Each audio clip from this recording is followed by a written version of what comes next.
And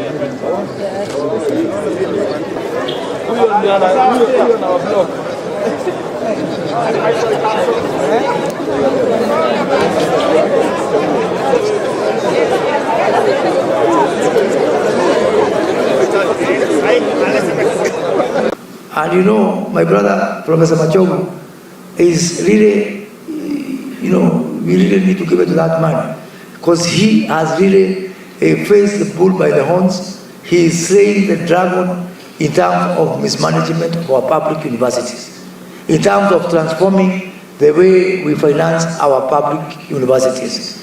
And so therefore, I'm also asking public universities, which are also state corporations, the government is doing its part, the president is doing his part, the minister is doing his part. Now it's up to you. There is no excuse.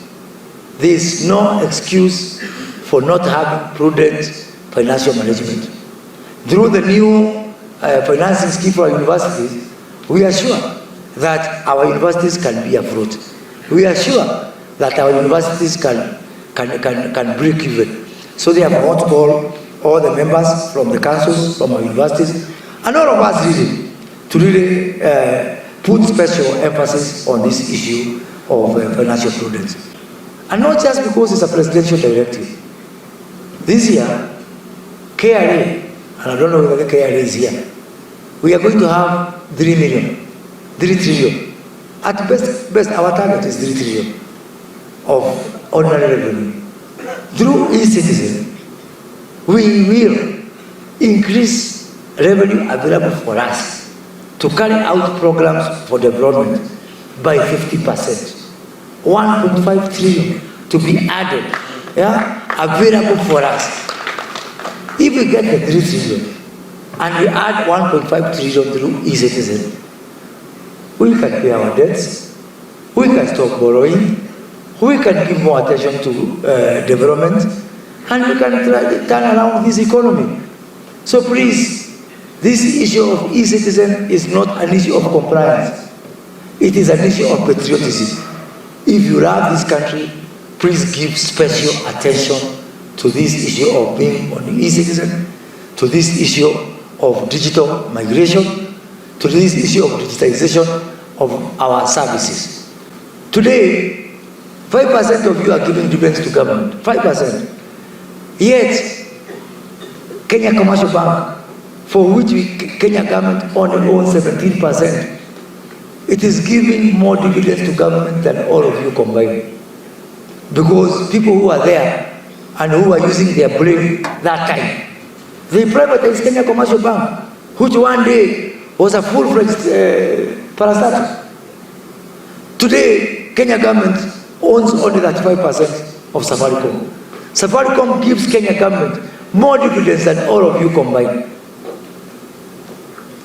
KICC, before we had the climate summit, it was known more for the mende and the rats that are, running inside that building. When we try to privatize, Timunauza, it is our heritage. Is poverty your heritage? Is poverty your destiny? I want someone here to tell me, I am so proud. Don't sell poverty. Poverty is inheritance I got from my grandfather. How can you sell my piece of poverty? I want to bequeath it to my children. Tutumia akili jamani. Tafadhali, let us do what is sensible. We must democratize this society. Democratize this society means it's not here in Naivasha, in Nairobi, in Mombasa, mpaka mashinani. That is why I am very happy with what we are doing with the judiciary, giving access to justice to everyone. Hata yule mtu who is not represented here, he is not represented on Twitter, hayuko kwa TikTok na kwa Instagram, hata hao wako na nafasi. And we must give light and voice to all those people who are not in the table. Because the problem in this country, if you make yourself to the table, you only come with your agenda, and all the other Kenyans are on the menu. Now I'm saying it is a time for all of us. You who is on the table, Kenyans who are not there, everybody will be on the table, not on the menu.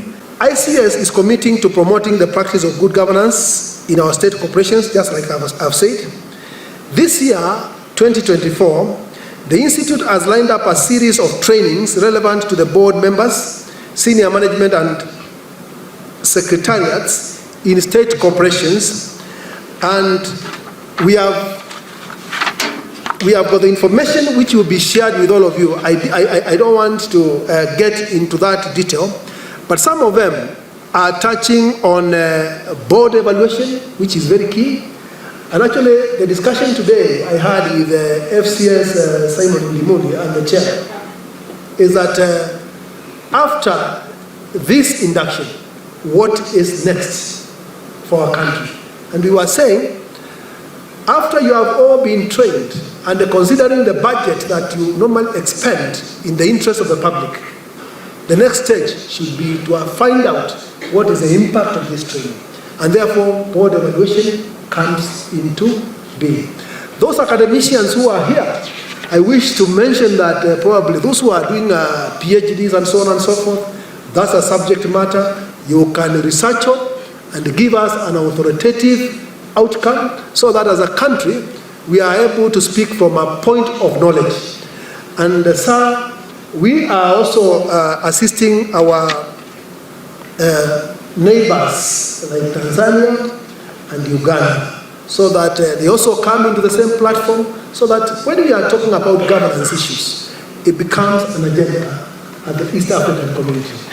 The purpose of this training is to try and consolidate the thinking of all public service towards delivery of the Kenya Kwanza Manifesto, the better agenda.